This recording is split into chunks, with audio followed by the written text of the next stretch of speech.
Halo guys, kami dari kelompok 6 ingin memerankan drama cerita rakyat yang berjudul Sang Kuryang. Erlis Wisal Sabila, Isya Bella Putri, Davin Syadid Altaf, Angga Ahmad Dhani, Dwi Suroyah Wardani, Sisilia Laila Yunitasari. Pada beribu-ribu tahun yang lalu, tanah Parahyangan dipimpin oleh seorang raja dan seorang ratu yang hanya mempunyai seorang putri. Putri itu bernama Dayang Sumbi. Dia sangat cantik dan cerdas. Sayangnya dia sangat manja. Pada suatu hari, saat sedang menenun di beranda istana, Dayang Sumbi merasa lemas dan pusing. Dia menjatuhkan pantalan benangnya ke lantai berkali-kali. Jatuh lagi. Aku malas mengambilnya. Aku bersumpah kalau siapapun yang menemukan kalau dia laki-laki akan kujadikan suami, dan kalau dia perempuan akan kujadikan saudara.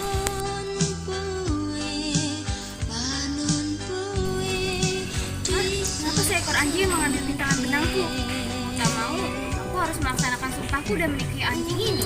Kemudian Dayang Sumbi dan Tumang menikah dan hidup berbahagia hingga mereka dikaruniai seorang anak yang berupa anak manusia tapi memiliki kekuatan sakti seperti ayahnya. Anak ini diberi nama Sang Kuryang. Nak, Ambu akan mengadakan suatu pesta. Pergilah kau berburu rusa di hutan bersama si Tumang. Tibalah Sang Kuryang di sebuah hutan.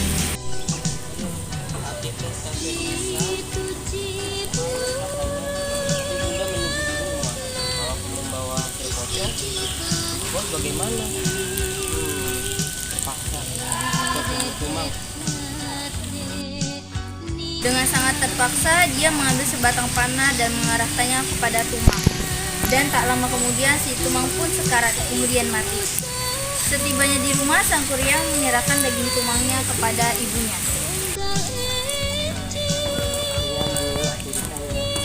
Terima kasih sayang, kau hebat sekali. Ambu sangat gembira. Kau sudah pintar berburu rusa. Terima kasih Ambu. Setelah menerima daging buruan Sang Kuryang, Dayang Sumbi melanjutkan acara pestanya.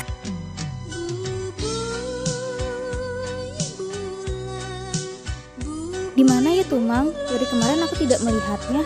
Sang Kuryang, Sang Kuryang. Gimana si Tumang, Nak? Dari kemarin Ambu tidak melihatnya. Sepertinya kemarin dia bersamamu. Terus sekarang dia di mana? Maaf Bunda, Tumang mati. Mati. Siapa yang membunuhnya?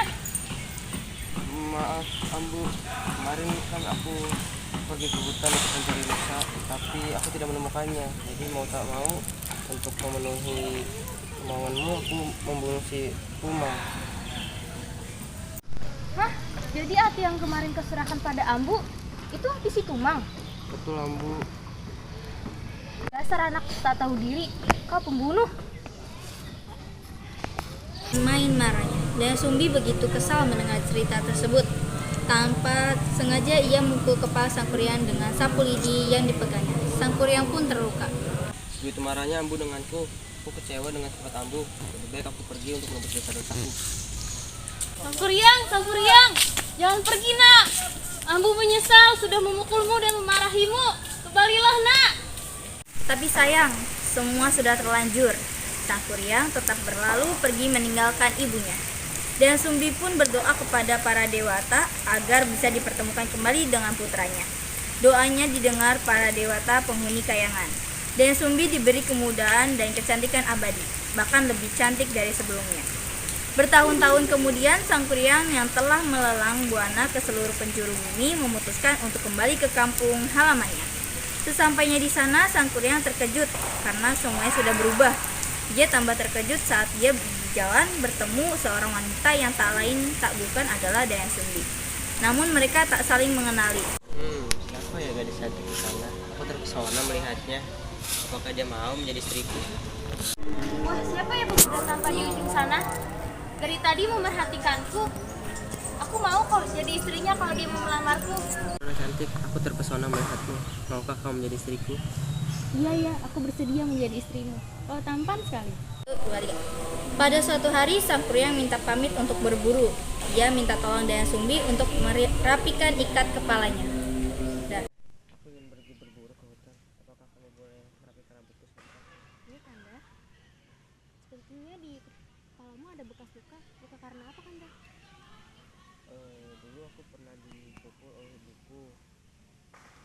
sepertinya sudah lama sih kejadian seperti itu. Sudah Dinda, semua pelengkapku sudah selesai. Aku akan pergi ke hutan. Nah. Sepulangnya sang kuryang dari berburu, Dayang Sumbi mencoba menjelaskan masalahnya. Yang kamu ceritakan tadi adalah benar. Kau adalah putraku sendiri. Aku tidak bisa untuk menikah denganmu, sang kuryang. Aku tidak peduli, aku hanya mencintaimu dan aku ingin menikahimu. Gimana ya caranya agar aku tidak jadi menikah dengan sang kuryang? Sang kuryang kan putraku sendiri. Aku harus cari cara agar aku tidak jadi menikah dengannya. Setelah Dayang Sumbi menjelaskan tentang dirinya, namun hal itu hanya dianggap angin lalu oleh sang kuryang. Dayang Sumbi pun berpikir bagaimana caranya supaya pernikahan mereka gagal. Selama berhari-hari Dayang Sumbi berpikir, akhirnya menemukan juga caranya. Ia akhirnya memutuskan untuk mengajukan syarat perkawinan yang tak mungkin dikabulkan oleh sang kuryang. Dia pun menemui sang kuryang. Aku ingin kau membuat bendungan untuk membendung sungai Citarum dan membuat perahu untuk menyeberanginya. Kedua syarat itu harus kamu selesaikan sebelum fajar menyingsing. Baiklah, jika itu syaratnya akan kulakukan. Tak lama kemudian, sang kuryang pun pergi berlalu dari hadapan Dayang Sumbi dan segera bekerja melaksanakan permintaan Dayang Sumbi. Tak lupa dia juga menggunakan kekuatan yang dia dapat dari ayahnya untuk memanggil jin-jin dan membantunya. Dengan lumpur dan tanah mereka membendung air dari sungai dan mata air. Beberapa saat sebelum fajar, sang kuryang menebang sebatang pohon besar untuk membuat sebuah perahu. Ketika Dayang Sumbi melihat bahwa sang kuryang hampir menyelesaikan pekerjaannya, dia berdoa pada dewa-dewa untuk merintangi pekerjaan anaknya dan mempercepat datangnya pagi. Gimana ini? Sebentar lagi bendungan dan perahu sang kuryang akan segera jadi. Aku harus cari cara untuk menggagalkan pekerjaan sang kuryang. Wah, ibu-ibu bangun, hari sudah menjelang pagi, bangun. Membangunkan warga, kemudian meminta bantuan masyarakat sekitar agar menggelar kain sutera berwarna merah di sebelah timur dan membangunkan ayam-ayam jago supaya berkokok. Suasana malam pun berubah menjadi suasana fajar. Sang kuryang pun meminta bantuan kepada jin untuk membantunya membuat perahu. Kok matahari telah menyingsing, awan mulai memerah.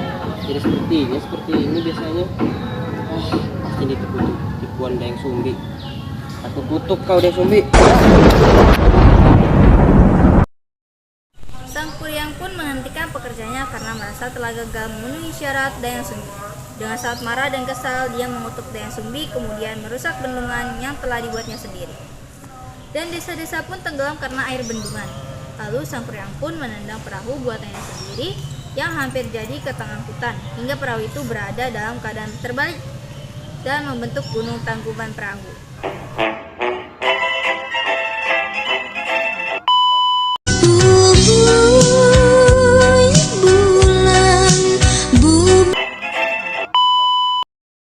Udah.